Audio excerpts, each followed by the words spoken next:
आज के इस वीडियो में हम क्लास 12th के एक्सरसाइज 2.1 का जो शुरुआती का 5 क्वेश्चन है उसे हम सॉल्व करेंगे। तो यहां पर हमें हर एक सवाल का जो प्रिंसिपल वैल्यू है वो पता करना है।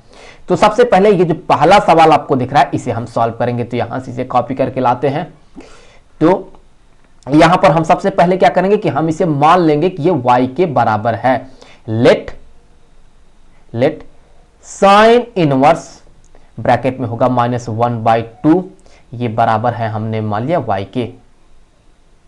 तो यहां से हम सिंपली ये कह सकते हैं कि जो साइन y होगा, साइन ऑफ y, ये बराबर होगा -1/2 के। अब यहां पर हमें ये सोचना है या कहें हमें ये देखना है कि किस एंगल का जो साइन वैल्यू होता है वो 1/2 के बराबर होता है। तो हमें पता है कि साइन ऑफ π/6 का जो वैल्यू होता है ये 1/2 के बराबर होता है। तो यहां से हम क्या कर सकते हैं कि ये बराबर हो जाएगा माइनस साइन ऑफ π/6 के। इसी को हम ये भी लिख सकते हैं कि यहां पर साइन y ये बराबर हो जाएगा, यहां पर हम लिख सकते हैं कि यह है साइन ऑफ -π/6 के। क्यों? क्योंकि हमें पता है कि साइन ऑफ माइनस थीटा ये बराबर होता है माइनस साइन थीटा के। सो उसी लिहाज से हमने जो है, उसी लॉजिक से जो है हमने इसे इसके बराबर लिख दिया। तो यहां से हम ये कह सकते हैं कि जो y होगा ये बराबर होगा किसके? ये जो -π/6 है इसके, -π/6 के। और हमें पता है कि जो साइन इनवर्स का रेंज होता है ये होता है -π/2 से लेकर के π/2 तक। अगर आप देखें इस π/6 को, -π/6 को, वो इसी के रेंज में है। तो हम यहां से ये कह सकते हैं कि ये जो साइन इनवर्स ऑफ -1/2 है ये बराबर हो जाएगा, इसका जो प्रिंसिपल वैल्यू होगा, मुझे कहना चाहिए कि ये होगा -π/6 के। तो बढ़ते हैं अब दूसरे सवाल की ओर। तो दूसरा सवाल यह है कि यहां पर ये जो cos इनवर्स √3/2 दिख रहा है इसे हमें यहां पर सॉल्व करना है। तो यहां पर हम सिंपली क्या करेंगे, हम यहां पर भी मान लेंगे कि ये जो है ये y के बराबर है। तो हमने क्या किया, हमने यहां पर ये मान लिया कि ये y के बराबर है। तो यहां पर cos इनवर्स √3/2 ये हमने मान लिया कि ये y के बराबर है। तो हम यहां पर कह सकते हैं कि जो कोसाइन ऑफ y होगा ये बराबर होगा √3/2 के। तो अब यहां पर हमें यह देखना है कि किस एंगल का जो cos वैल्यू होगा वो यहां पर √3/2 के बराबर होगा। तो हमें पता है कि कोसाइन ऑफ π/6 दैट मीन जो कोसाइन ऑफ 30 डिग्री होता है वो बराबर होता है इसके। तो सिंपली हम यहां से ये कह देंगे कि हो गया कोसाइन ऑफ π/6 के। तो कोसाइन ऑफ y बराबर है इसके। तो यहां से हम ये कह देंगे कि ये जो y है ये बराबर है π/6 के। अब देखिए, आप जो cos इनवर्स का रेंज होता है ये क्या होता है, ये हमें पता है कि ये बराबर होता है 0 से लेकर के π तक। तो π/6 इन्हीं के रेंज में है। तो हम यहां से ये कह देंगे कि इसका जो प्रिंसिपल वैल्यू है ये है यहां पर π/6। अब चलिए देख लेते हैं कि ये जो तीसरा सवाल है वो क्या कहता है। यहां पर तीसरे सवाल में जो है हमें कोसेक इनवर्स 2 का जो प्रिंसिपल वैल्यू है वो पता करना है। तो यहां से जो है हम कॉपी करके जो है यहां पर इसे कर देते हैं पेस्ट। हमें क्या करना है, हमें सबसे पहले ये मानना होगा कि ये जो कोसेक इनवर्स 2 है ये y के बराबर है। तो लेट कोसेक इनवर्स 2 ये हमने मान लिया कि ये y के बराबर है।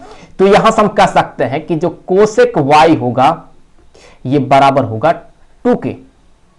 तो हम इस 2 के जगह पर क्या लिख सकते हैं, हमें देखना है कि किस एंगल का जो वैल्यू है कोसेक वैल्यू वो यहां पर जो है 2 के बराबर है। तो यहां पर जो है कोसेक π/6 का जो वैल्यू होता है दैट मीन कोसेक 30 डिग्री का जो वैल्यू होता है वो होता है 2 के बराबर। तो सिंपली यहां से हम ये कह सकते हैं कि कोसेक y ये बराबर है कोसेक π/6 6 के। तो यहां से हम कह सकते हैं कि जो y है ये बराबर हो गया यहां पर π/6 के। अब देखिए रेंज क्या है, रेंज जो है ये होता है -π/2 से लेकर के π/2 तक, और यहां पर ये -0 होता है। तो यहां पर π/6 जो है वो इन्हीं के रेंज में है, तो हम ये कह देंगे कि इसका जो प्रिंसिपल वैल्यू है ये है यहां पर π/6 के बराबर। अब चलिए देख लेते हैं कि ये जो चौथा सवाल है वो क्या कहता है। यहां पर ये जो आपको चौथा सवाल दिख रहा है इसमें यहां पर जो है ये माइनस है, यहां पर देखिए ये माइनस है। तो चलिए यहां से इसे कॉपी करके यहां पर लाते हैं, यहां पर इसे कर देते हैं पेस्ट, और यहां पर हम इसे करेंगे सॉल्व। तो हमें सबसे पहले क्या करना होता है, हमें यहां पर मानना होता है कि ये जो है ये y के बराबर है।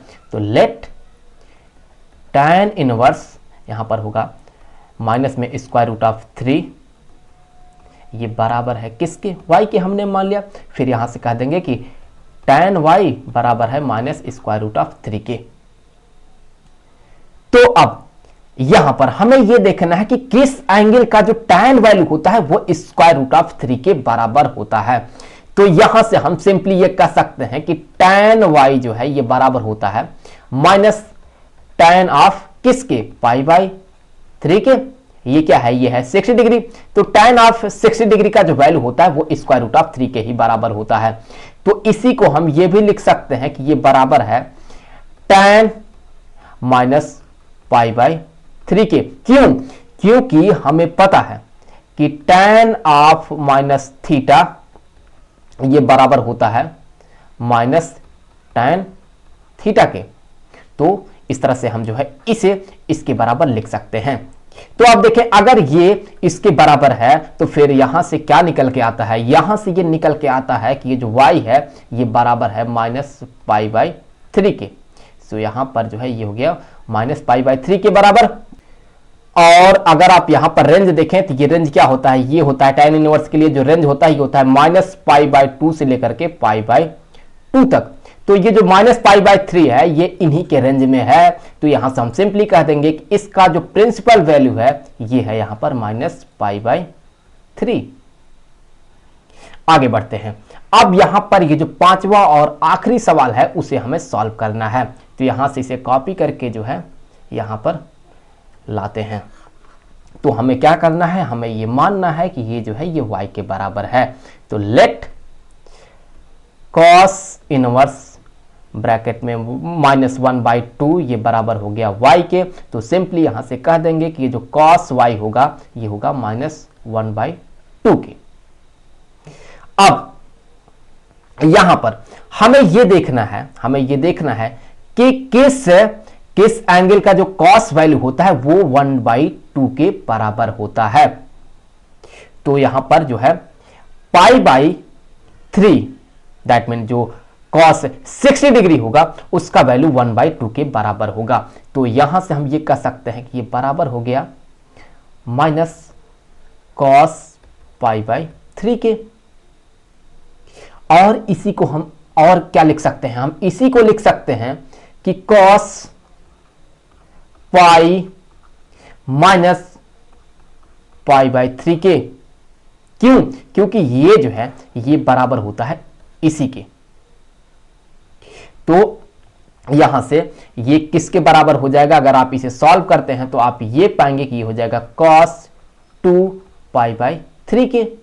हम कह सकते हैं तो अगर cos y जो है ये इसके बराबर है तो हम यहां से ये कह देंगे कि ये जो y है ये बराबर है 2π/3 के। और इसके लिए देखिए cos इनवर्स के लिए जो रेंज होता है ये होता है 0 से लेकर के पाई तक।